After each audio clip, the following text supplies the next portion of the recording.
Welcome to the show. My name is James Nielsen Watt, and in this show, we interview interesting, inspiring, and successful people so you can learn the secrets to success and can play the game of life, business, health, and happiness better. And the philosophy we take here is if I'm leveling up my game, you get to level up yours as well. So get ready to listen to some inspiring people who have figured out how to have success in all areas of life: health, happiness, wealth, business. We're going to be interviewing them in this show so that you can learn the secrets to success that they share with practical advice that you can take and use today. So if you enjoy the show, please subscribe, please leave us a review, and please share it with your friends, because if I can help you and you can help others, then we can help more people together and we can all level up our game together. My guest today is Ron Malhotra, an award-winning financial advisor, motivational speaker, entrepreneur, and self-development author. He's the CEO of Ron Malhotra International and the managing director of a leading wealth management firm. Welcome to the show, Ron. Super excited to have you on. Good morning. Thank you for having me. I'd love it if you can give our audience some background on you and journey you've been through to get to where you are and some of the stuff that you're working on these days.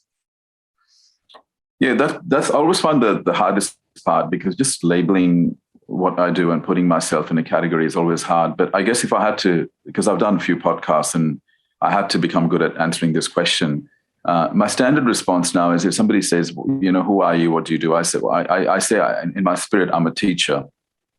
And some people may say I'm a speaker, or I'm an author, or I'm an entrepreneur.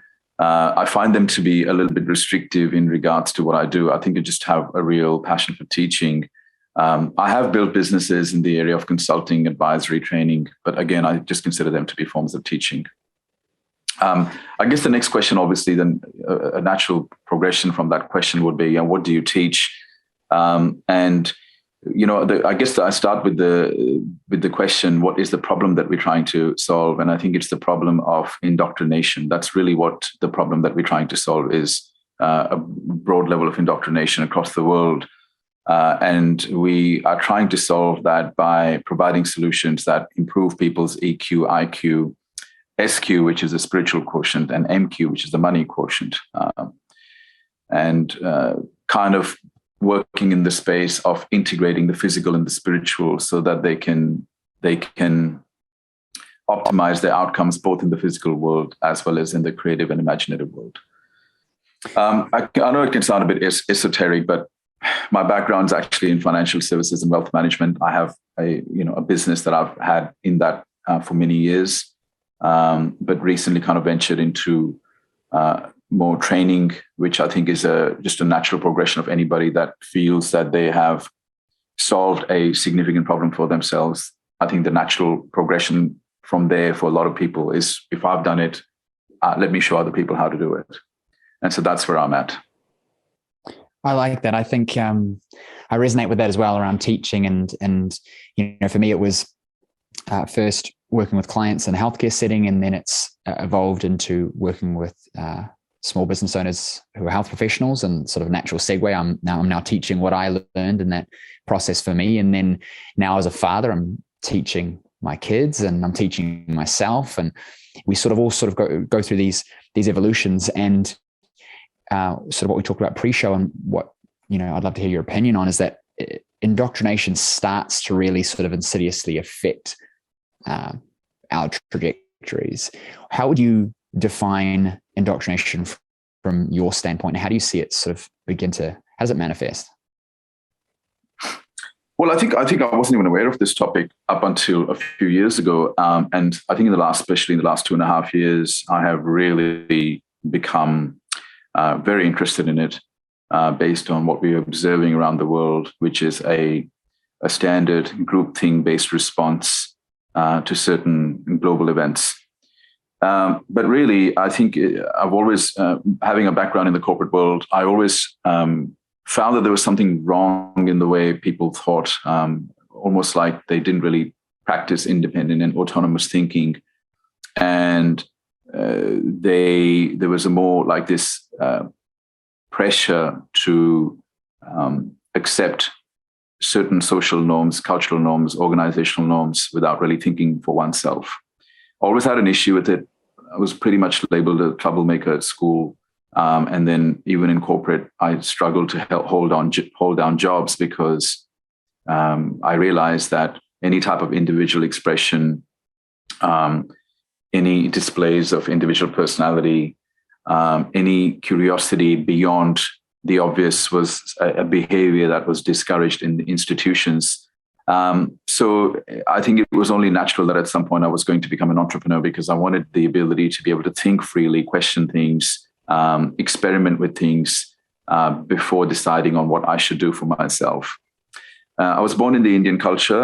Indian culture is a very strong culture. It has deep-rooted traditions, beliefs, and there is a significant emphasis on academic education and professional education, because India is predominantly a country that, for the vast majority of people, they've suffered from lack of financial resources.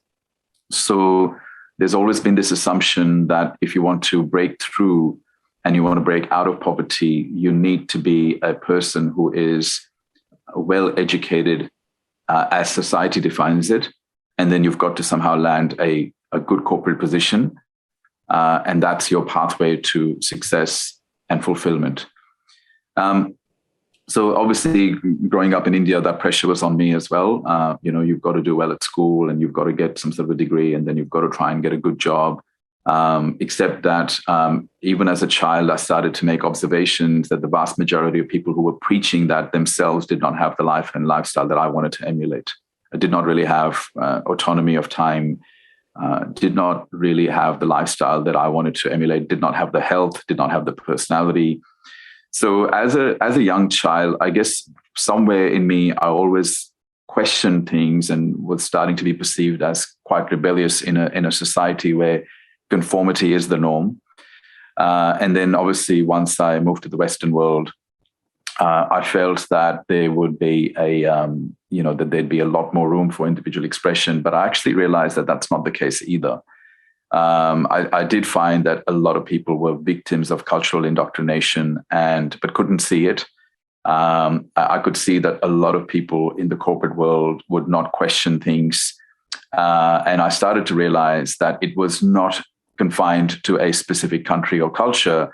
Indoctrination, which is basically a form of brainwashing, is possible. And people who are extremely intelligent, cunning, politically savvy, and strategic have emotional tools through which they can indoctrinate anybody. So I really got interested in this and resisted any attempts of indoctrination once I became aware, because I wanted to think for myself. So, and as we know, a few years ago, it's always considered an act of rebellion to not conform to groupthink. But I think what's encouraging now is that more and more people are questioning things. Now, I certainly don't advocate becoming rebellious for the sake of becoming rebellious. That's not what this is about. It's just about, before you take on any kind of narrative and an opinion on board, do you really dissect it? Do you analyze it? Do you question it before you embrace it? And that's really the whole idea of indoctrination. Given that I have a passion for teaching, I feel it's an obligation on me to be as close to the truth as possible. And that's not going to be possible if I cannot identify indoctrination myself. So that's why being a free-minded and free-spirited person is extremely important for the integrity of the work that we do. It's interesting because there's definitely a line that we would have to sort of go between, where on one side we should be questioning because questioning creates innovation and challenges norms and often improves us. And on the same side, you've got, how do we organize, people and to function together for a common outcome. And then on the other side, there are a lot of people that may not have the capacity to question in a way that has critical thinking, because processing of the information, knowing how to analyze and then questioning too much can open us all, but especially more vulnerable groups, to information that's not, quote unquote true, etc. How should one think about questioning and being a free thinker, while also we all have things that we just follow. Like, I think part of it is like having awareness that we're all followers in some regard to some things. But how do we navigate that for ourselves, do you think? Well, exactly right. I don't think we can always eliminate indoctrination, and some indoctrination may even be conducive to being able to live a well-balanced life. The question really is the indoctrination improving your life, or it's stifling your life?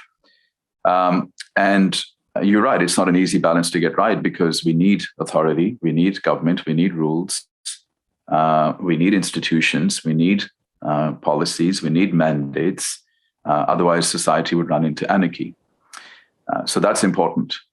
However, a blind adoption of policies, mandates, rules without going through a process of critical thinking can result in what I call the zombification of society, where you just do what you're told and you don't question it, and you do not examine the hidden consequences of what you're doing.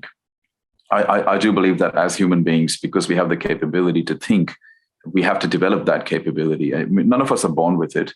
When we don't really question things when we're growing up until the age of 7 or 10, we pretty much act on what culture tells us and what teachers tell us and what parents tell us. But I think there comes a point where if everyone's got to make observations and go, is this really working for me? Is this really working for the world? If it's not really working, should I at least question it perhaps before adopting it? Otherwise, there's not much difference between us and animals. I mean, if we are so easily brainwashed, then that would really suggest that we are not using any of the intellectual capabilities that we've been given. So I kind of see it as an obligation. I must question things. And the question really is, what is the truth? And it's increasingly harder to get to the truth, because it could be argued that so much of what happens through politics, happens through media, and what happens through educational institutions is heavily controlled and curated. And we're given some sort of a narrative. Now, overall, if that narrative results in a well-functioning society with less incidents of depression, anxiety, less incidents of violence, if it results in better, more fulfilled citizens, if it results in more productive citizens, if it results in people being more self-sufficient, more fulfilled, with better family structures, then I suppose the indoctrination is working. And so the question we really got to ask ourselves is, in the modern day society, are we really evolving as more fulfilled? Are we more capable of critical analysis? Are we more productive? Are we more self-sufficient? Are we happier? Do we know how to regulate our emotions? Do we know how to regulate our relationships? And I think if anyone dares to really investigate these things, on close investigation, you'll actually find that that's not really happening. As a society, we're not really improving. I heard recently that in the 20th century alone, humans have killed more humans than the previous 19th centuries put together. According to one report, the World Health Organization is saying that the leading cause of disability now is depression and anxiety, which would suggest that the vast majority of people don't have the tools to be able to regulate their emotions and their thoughts. When we look at statistics around money, we are starting to see that the number of people globally that are millionaires is under 15 million out of 7.8 billion. That's not even 1% of people that are millionaires globally. And why is it important to be a millionaire? Well, because if you don't want to be reliant on your family or the government to support yourself at retirement, you better have some money in your bank account. When it comes to relationship, we're seeing that there is more conflict and there is more incidence of divorces increasing. So when we really look at what is happening globally as a society, my conclusion is that technology is improving, but the human condition in many cases isn't. So then it begs the question, well, what is the root cause of that? If we have more people that are now educated than ever before, compared to the hunter and gatherer age or the agricultural economy or the industrial revolution or the information age, if you have more people today that have done some sort of education, why is it that we are not evolving and progressing as a society? Only technology is, but the human mind isn't. At that point, you start to ask yourself, is there something wrong with the education? And that's when you start to look at potential signs of indoctrination in the education. As an example, as I researched more and more into this, I realized that the vast majority of people that I have had the opportunity to mentor over the years would be considered to be accomplished professionals, executives, entrepreneurs. The vast majority of them don't know who they are. They don't have any sense of their internal identity. They don't know their purpose, their passion, their values, their strengths. They don't know their zone of genius. They don't know their mission. They don't have personal goals that are meaningful and relevant. So how did we get to this point of 16 years of education, don't know anything about ourselves, don't even understand our own psychology, don't understand our emotions, don't understand our energetic signature?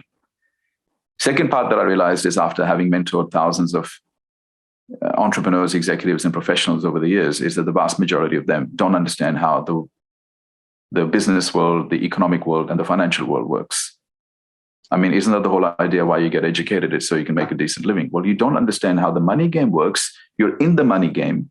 You have income, you have expense, taxes. You've been thrown in the game and you don't understand how the game works. I mean, can you imagine playing any sport, cricket, tennis, being thrown into a game, not knowing how to read the scoreboard, not understanding the rules of the game? How can you win? And the third element I recognized through observational analysis over the years of mentoring a lot of entrepreneurs and executives and professionals was that the vast majority of them did not understand their own energetic nature. They did not understand the true nature of spirituality. They did not understand the importance of wisdom and courage. They did not understand their creative nature, because all of that kind of falls into the spiritual realm. So really what I concluded from that the vast majority of people who've gone through our education system and spend anywhere from 16 to 20 years or whatever it is, or 12 to 20 years in the education system, the vast majority of them had not discovered who they are and did not really understand the human condition. The vast majority of them did not understand how money, economics, and business works. And the vast majority of them did not understand how their own creative and spiritual nature works. I consider these three elements to be integral to a human being's development and fulfillment. So how come they're not a part of our educational curriculums? Did we just make a mistake and not incorporate them in our education system, or were they deliberately taken out of the education? It's just a question, right? But I think we have to, here we are in 2022, we really got to start to ask ourselves, has our education system really worked? Has it produced generations of accomplished, fulfilled, well-balanced individuals who contribute to society, or it hasn't? That's the question. As a person who's gone through that process myself, and then having more awareness now of what I want, and especially now having two young boys, is I'm realizing more and more that, especially through schooling, is the purpose of it is not for us to become sort of well adapted and be able to handle life. It's setting us up to be employable. And then through university, same thing. And so when I look at my kids, I'm very reluctant to put them through standard schooling. And even the conversations that I have with them now, one's 3 and one's 1, and it's about broadening perspectives and having self-awareness. What are we feeling? What happened in the situation when you wanted to hit? What were you feeling? All these things to bring that self-awareness, because it wasn't something that I learned until later in life. I'm only 30, but early mid-20s, and realizing that without that self-awareness, you can't know what you want. And if you don't know what you want, you have no direction, so you don't know what problems to solve for. In a really sort of pragmatic way, and what I do with my clients is, you got to know where you are and you got to know where you're going to go. And only then can you line up the path and understand the obstacles in your way. And we're not set for that. Ask most people that question. And I know that I found it personally hard to do when I first got into it. It's like, what do I want? It's like, holy crap, I don't know. I want $1 million. Why do you want $1 million? I don't know. If I'm rich, life will be better. And we go through these weird sort of, ideas. And I think that the biggest thing I noticed myself is always looking external rather than internal first. And I think that, often we hear in the media that social media is bad and blah, blah, blah. And I think that all of this is just really what's going on now, especially from my eyes, is a reflection of us looking outward first instead of looking inward. and having a self-awareness. And so we just go into this perpetual cycle of measuring our lives by other people's levels and not our own. And it leads us to not having any idea of what we should be doing. And therefore we use all the wrong tools. We try and get money, or we use substance or relationships, etc., to solve problems that really could be solved if we looked inward. Yep. I'm a little bit careful about, because there's a whole new culture of, we had once upon a time in the 80s, we had this whole culture of greed is good. And it was all about being competitive and winning and performing. I think the pendulum swung too far on the other side now, where it's about, we don't need to have money. Money is not important. It's about happiness. And it's all about how you feel. And I think that they're two both dangerous extremes. I think the answer is somewhere in the middle. For me, it's the integration of, as I was saying, a person's got to have the inner identity. They've got to master themselves. They've got to discover themselves and master themselves. That's not an easy endeavor. But there is a case for the fact that because our world structure is economic in nature, there is an obligation on still mastering some elements of the economy and the financial world, not because money is important in itself, but because money is a tool that will allow you to live a dignified life and give you some sort of control over your life. And so I think it's still, healthcare is expensive, mentorship, education is expensive, spending time with your family requires money. So I think we have to also be careful. From my perspective, I've seen a whole generation of people who believe they're doing the right thing by attacking success and wealth and achievement and productivity. They think that they're doing the right thing, and I believe that they have the right intentions, but I don't think it's an honorable stance to have a perspective that is not practical at all. The reality is, for me to become a holistic individual, I need to know what my inner identity is, but I also need to value the external identity through which I connect with the world. My occupation, my accomplishments, my ability to manage money, my ability to manage people, my ability to perform, those are also important. And we have to be careful not to dismiss one side, because this is always what happens. We go on one far left, and then we go to the far right, and we're not very good at integrating things. And I really believe that the reason I believe this is because I have understood this, I have applied it, and I've seen what it's done to my life and the lives of the people that I have mentored. And I really believe that the secret is in understanding how to integrate the workings of the physical world and the workings of the energetic world, and work with them together rather than denying any of those elements. I think it's delusional to deny one and go, well, it's not important, because I have seen personally, been in the wealth industry for about 20 years. In 20 years, you start to really see firsthand the impact of people not having sufficient financial resources. Okay. I've never seen anyone that can be happy without having sufficient financial resources, because they can't afford things like spending time with my grandchildren. I can't, because I need to work, right? I can't live close to my grandchildren because I can't afford housing where they live. I can't afford the medical treatment that I need because it's expensive. And those types of things take your happiness away. So I think we also have to be careful that in a pursuit, in this pursuit of being more evolved and spiritual human beings, that we end up denying the physical realities and the physical challenges of life. The challenge is how to integrate both, and that's been difficult, and it's especially difficult to explain, as you can imagine. So I'm a little bit skeptical about some of the new age spirituality stuff that comes out, which is all about feeling good, but not really taking care of your responsibilities and obligations. I'm very conscious of, I can see how that can be quite deceptive, and I can lead to a lot of self-delusion. So it's about, and the next statement that I make probably describes my goal is to, and I tell this to all my mentees, how do I have my feet firmly on the ground and have my heads up in the cloud at the same time? Be realistic, but also be a visionary, right? How do you do both? You have to be very careful, not just have your head up in the clouds, but not your feet on the ground. You've got to be able to balance both. That's not easy, but I think just the awareness that that's where we need to be can do wonders when it comes to decision making. Something that I found myself was those of us who are very interested in the challenge, the growth that comes with business and making money, almost like it's a game. And I think of it like a game.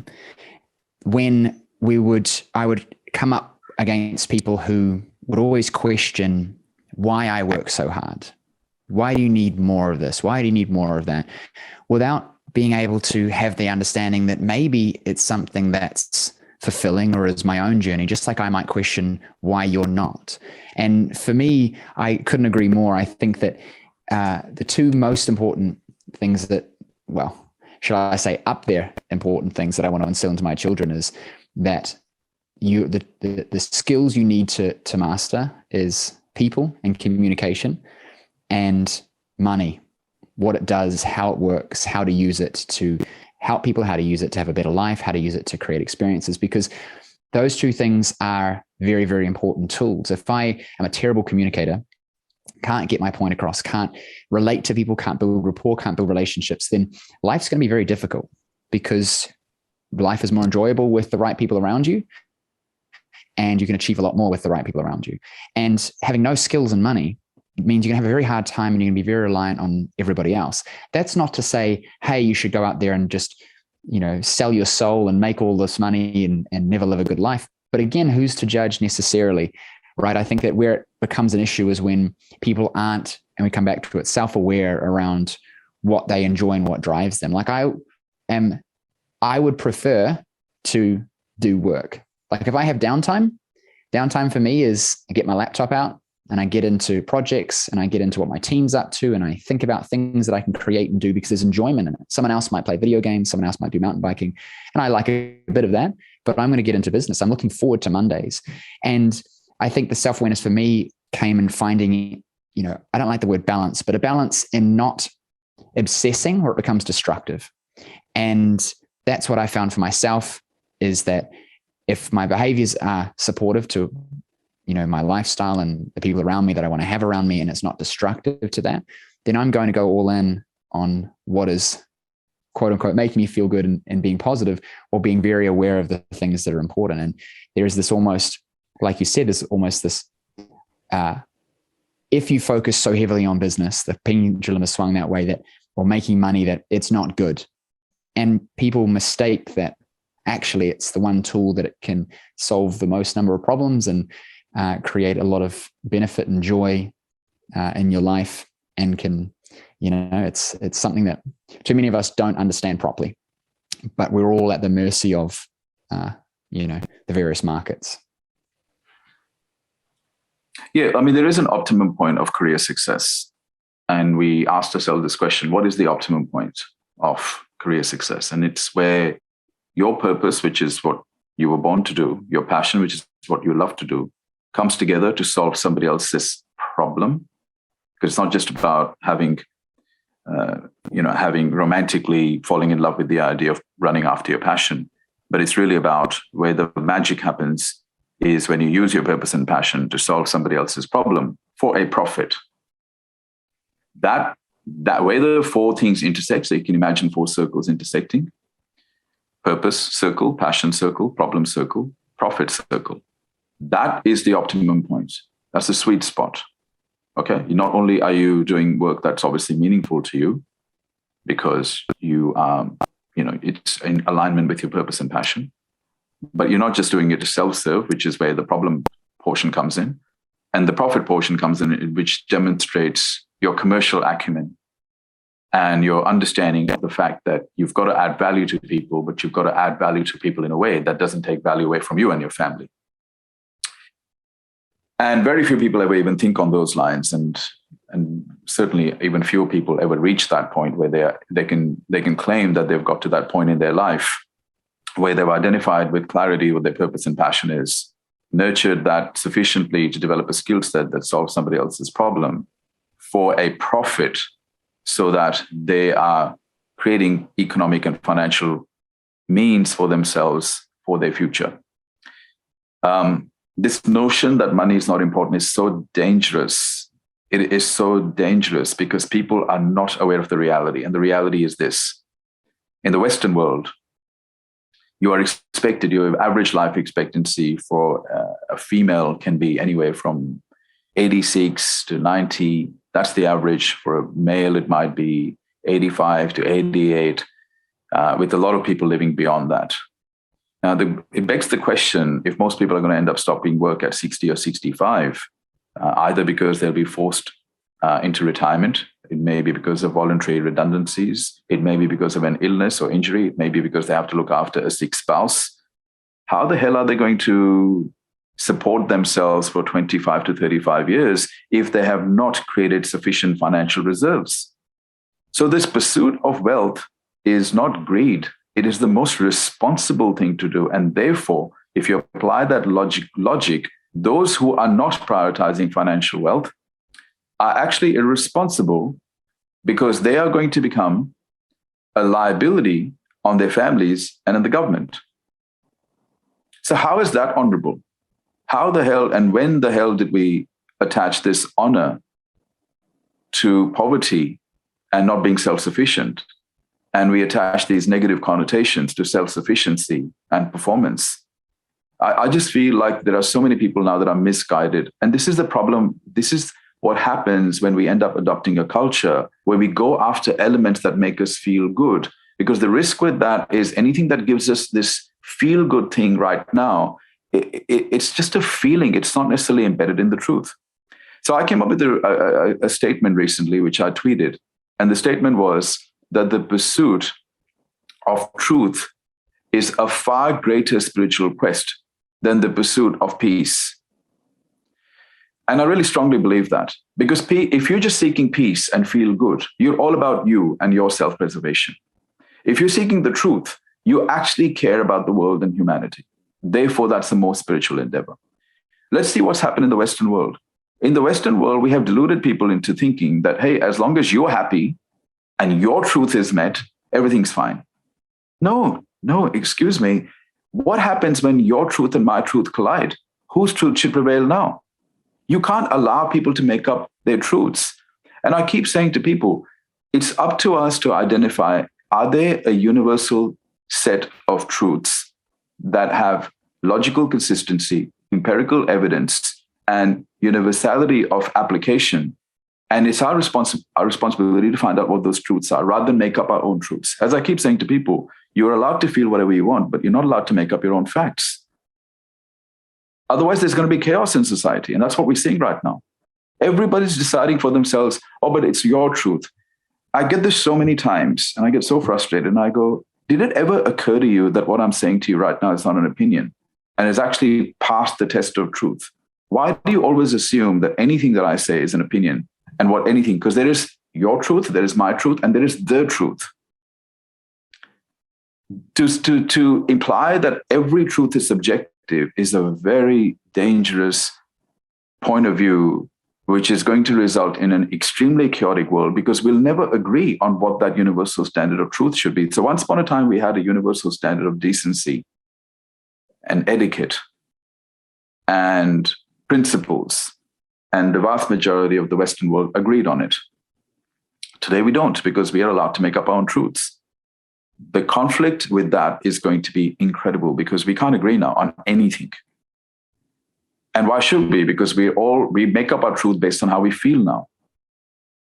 So this is the issue, and this concerns me a lot. This is probably my greatest concern, and I'm not surprised at the level of chaos that we're seeing in the world and the level of division that we're seeing, because we can attribute that to recent events. But I have been concerned about it for a number of years, because I can see the root cause is going to be the fact that we can no longer agree on a universal set of truths. And now that we can't agree, we will make up our truths based on how we feel. And because feelings are fleeting and they change minute to minute and hour to hour, we're going to have a tough time on being able to get along and make things happen together.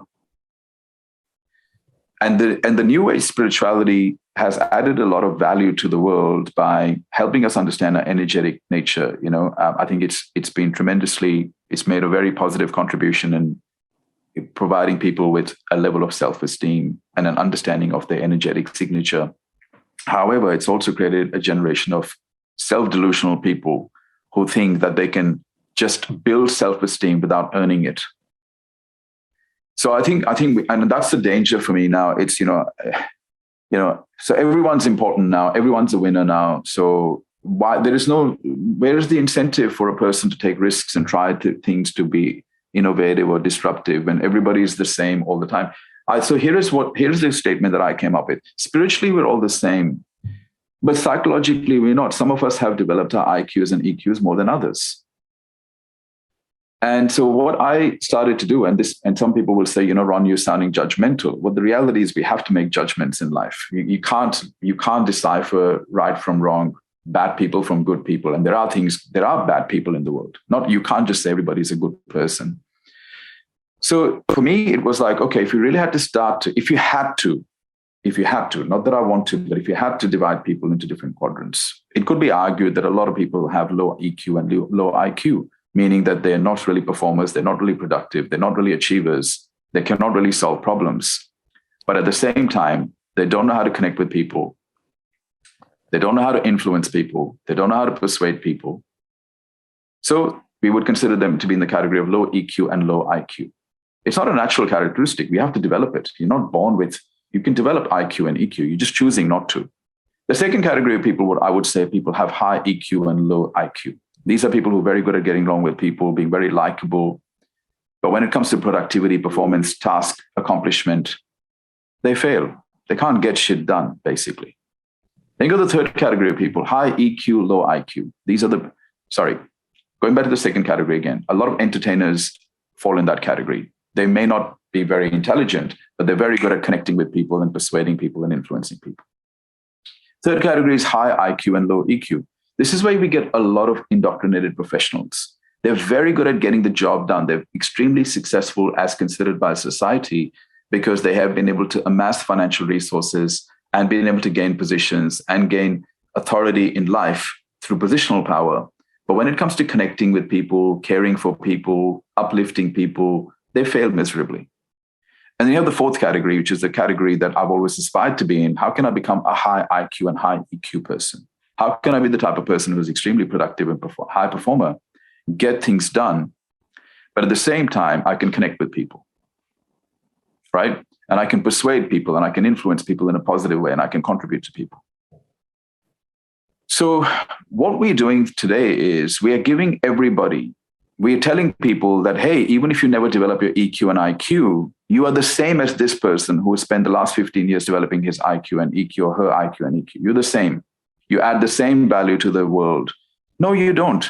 This person potentially puts more into the world than they take. This person takes more than they put in. How can you equate that? And I think in a pursuit of equality, we have forgotten the concept of equity.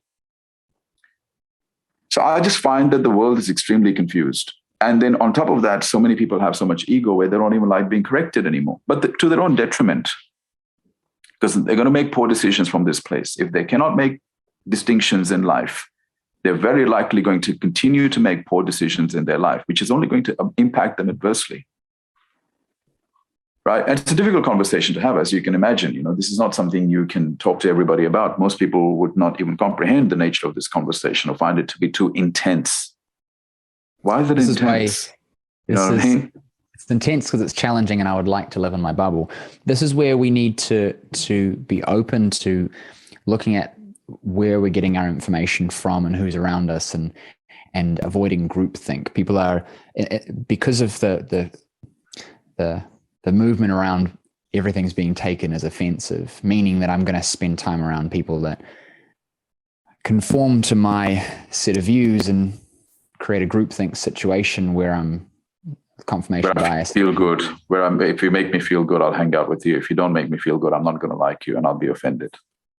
That's where the world is. The way that I see it is, if I'm the dumbest person in the room, or I'm the brokest person in the room, or the unhappiest person in the room, I've got a choice.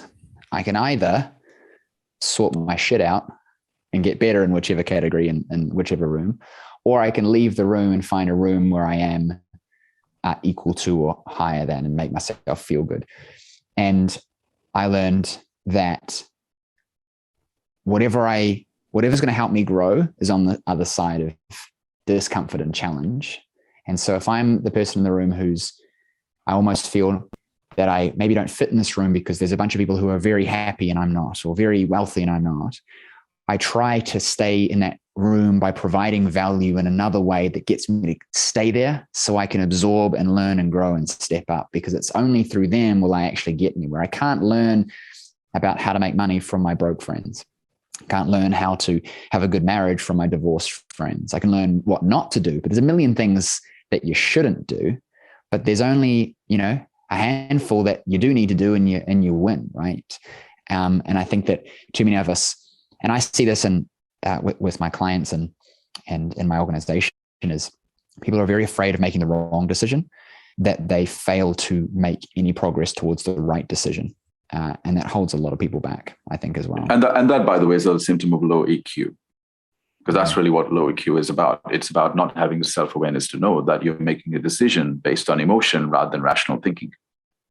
And that's a failure of EQ, right? But EQ, look, I had very low EQ and low IQ for, I'd say, for the majority of my life. It's not something that and this is why I'm not so, I guess, accommodating towards people who choose not to develop it, because I see the fact that I made a choice to develop it has allowed me to make better decisions.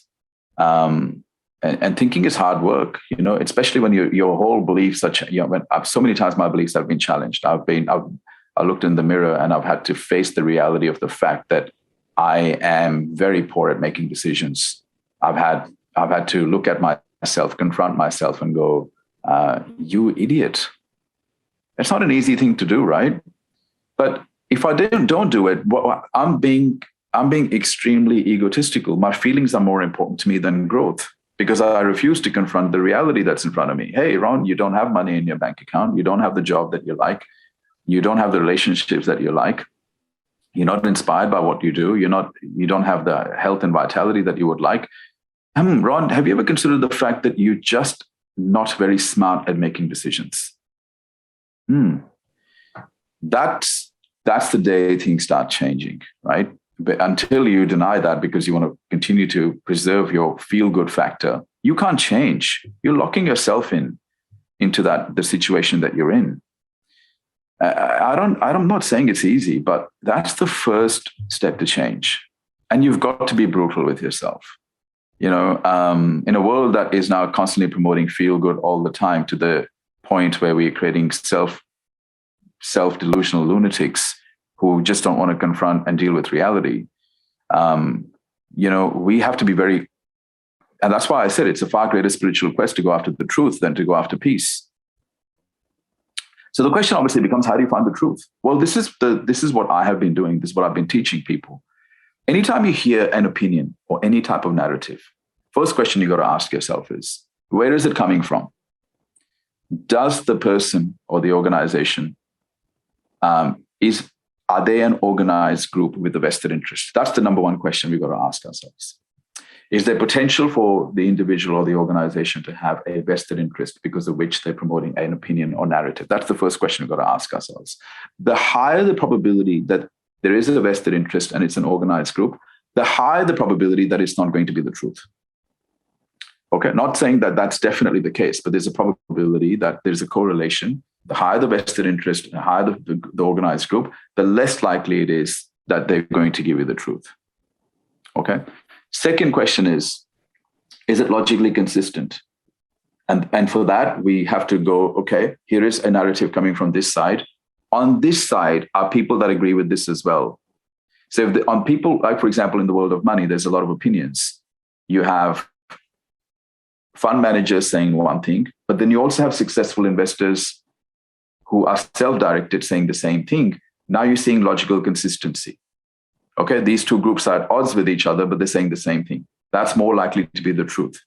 If it's only coming from here, but the other group is saying, no, that's not the case, it increases the probability that that's a lie or it's not 100% truth. There is not accuracy in that truth.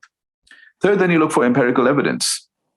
You look at observational data, you look at research, you look at peer-reviewed studies from all sides, not just from that side as well. Then you look at, universality of application. I mean, how many people from different backgrounds, different occupations, different age groups have applied this and got consistent outcomes? Obviously, if a diverse group of people who are not connected with each other are all saying the same thing, and they've all got the same outcome, then it must be the truth. Right? Now, this is what I call critical evaluation. Who does it? Nobody does it. And here is the problem now. These people end up holding the most prominent positions in our judiciary, in our medical system, in our financial system, in our political system. And because the vast majority of people do not apply any critical evaluation, the lies are fed continually, or distorted truths are fed continually, which then permeate the culture and become a permanent part of it. And then it was just an opinion that became a belief that then became culture. And now it's passed on from generation to generation. And now it's become tradition. Nobody questions it. You know, it was... If you look at your quadrants, to jump in there, if you look at the quadrants that you talked about, there's disproportionately more that don't have both EQ and IQ and either have one or the other or none. And from a political standpoint, your primary outcome is to remain in power, and so what you're going to tend towards is not necessarily pure truth seeking, but instead things that enable maintenance of the power structure, I would assume, right? So if it's going to get me votes, I'm more inclined to, because the vested interest, sway. And if the majority of people are not in that position to be able to assess it in that way, the system becomes designed around what people feel, like we said, but don't necessarily have the capability to analyze, and therefore we're all voting for things that don't actually support us. Correct. And the whole time you could be virtue signaling, thinking that you're doing the right thing, but have no awareness that what you're actually doing is detrimental to you and society and humanity. That's the dangerous point, right? The individual actually genuinely believes that they're doing good, or whilst the whole time they're doing bad things that have a detrimental effect. And we've seen this right throughout history and so many examples of it. If people were to study history, you'll see that some of the worst atrocities were carried out not just by evil, manipulative people, but people who just blindly conformed without questioning and thought that they were doing something moral and ethical. Now, it is very possible for a person to be, for example, I would argue that a lot of our world leaders who have significant influence and power have high EQ and high IQ. But if they're not using it for the benefit of humanity, then I would say that they have a low ethical and moral compass. So whilst they've really developed themselves from an IQ and EQ perspective, they don't really value a place for ethics and morals, which means that they're using their high EQ and EQ for the control and domination of others rather than the benefit of others. So that's the third element that comes into play then, right? So it is complex. I mean, the average person wants to deal with simple black and white rules so that they can make sense out of the world. But unfortunately, majority of things in the world are highly nuanced. And it places an obligation for us to investigate, research. And I think that's why podcasts like yours are an important tool to get those insights out, so people are at least becoming aware of a new level of thinking. And I don't say this with any arrogance, because I'm the first one to admit my own indoctrination for so many years and my own ego. And I think the worst combination is when you have arrogance and ignorance, where, at least if you've really accomplished something over a long period of time and you've benefited the world, you have some right to remain confident and be convicted about what you're saying. But the worst combination is when you don't actually have any results in life, or you have very minimal results in life.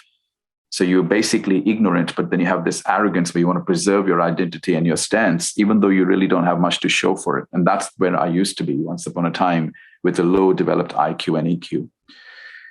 And then, so it's not like I'm being hard on people. I mean, I had to be very hard on myself, but I also know that being hard on yourself and temporarily having to take that humble pie and not feel good about yourself actually ends up resulting in a lot more wisdom down the track, because you prioritize facts over feelings. And that's why I'm such a big advocate of people not just buying into this whole feeling bullshit, excuse my language, but really questioning themselves and going, do I have an obligation to my feelings more than I have an obligation to the truth? Just asking that question, right? And then having some sort of a process to get closer to the truth. Yeah. I'd love it if you can leave us with with something that we can take away. And I asked this question to everyone. I'd love to know what's the most important thing that you ever learned? Well, I mean, there's a lot of things that I've learned that are very important, but I think for me, the thing that has been absolutely transformational personally is an understanding of my own electromagnetic signature, understanding the energetic dimension of what it means to be a human. Everybody understands the physical and psychological dimension of what it means to be a human. We understand we've got a body and a mind, but I don't think we really understand what goes beyond the mind and the body. And that is what I call the energetic dimension of what it means to be a human being. I really strongly believe that most of my outcomes in my life have not come from my intellect, but they've come from my ability to be able to download intelligence that is not even a part of my experience. Even now, as I speak, sometimes after these conversations, sometimes I go, what the hell did I even say? I don't even remember what I said. Where did it come from? And I would say that there is some sort of a divine force that works through all of us. The thing, though, is we can block the flow of that divine force. And how do we block that? Well, the more we hold lies, the more we hold on to erroneous beliefs, and the more we are at conflict within ourselves, the more we block the divine flow. So the most important thing for me, I have learned, is that the truth may not make me feel comfortable, but it's going to get me closer to the source of divine insights. And so therefore, I must continue to do it. And the way I've done that is by questioning everything, not holding on to lies, checking whether what I believe is a lie, not holding on to limiting and erroneous beliefs, and making sure that I'm not in conflict within myself, that who I am and what I want are in alignment. So if I want this, making sure that my identity, my inner identity, is not in conflict with what I want. The more I do that, the more I find that my ability to download intuitive insights, my ability to be able to identify sources of wisdom, my ability to be able to get premonitions beforehand, my ability to become highly creative and imaginative, all of that is gradually improving over a period of time by practicing those principles. I would assume that with the depth of knowledge and the depth of insights and the types of topics that you're picking, my assumption would be that your audience is at a level of thinking where they're going to understand this. Because I would imagine that if you're having these deep conversations, your audience, the type of audience that you're attracting, are the type of people who are seeking answers. And I would hope that what I've said, you can go into a lot of detail about this, but what I hopefully everyone's had glimpses into their own magnificence. Everyone's had glimpses into their own genius from time to time, but you can become a lot more frequent and deliberate with that if you understand your energetic signature. So that would be the most important learning for my life. And it's just changed. You start seeing things from a different vantage point. You start seeing things before others see. You start seeing more than others see. And I think it's a great place to be. And I think when people start to experience that, it changes their whole life because they realize how powerful they are. I resonate with that a lot. I find that myself, realizing more and more the power that I have to create influence in my life without necessarily being able to correlate that directly to something in particular. And so that kind of verbalized it well for me. Look, this has been an incredible episode and interview, and I appreciate you coming on the show. Where can our audience follow you online and see what you're up to? Thank you, James. And I appreciate you not pigeonholing me and asking me to give you the 5 tips to something or 3 tips to something. I hate those types of interviews. I'm glad that you've just let it flow freely and we've just had a nice conversation. I appreciate you listening so intently and contributing to the conversation. Thank you for having me on. Is there anywhere that people can have a look more at your stuff? Got a website or social media? I think the best place to connect with me is LinkedIn. I use Instagram more as a branding platform than anything else, but I connect with me on LinkedIn. And if you are interested in the topic of indoctrination, just stay in touch, send me a message. As the book is released, I'll advise people. And if they really want to look into what indoctrination is, how it's caused, and how to unindoctrinate or reindoctrinate themselves with positive ideas, then you may want to check out the book. The book is called Indoctrinated: How the Conventional Education System Perpetuates Mediocrity, Conformity, and Indistinguishability. Incredible. Thank you so much. You take care, my friend. Thank you so much, James. Appreciate it. Thank you for checking out this episode. If you liked it, please make sure to subscribe and share it with your friends. And if you're a healthcare professional who wants to get serious about business, check out practiceowner.com, where we have a whole lot of resources on helping you to grow more impactful and more financially viable practices. So that's practiceowner.com. Go and check that out if you're a health professional serious about business, and don't forget to subscribe.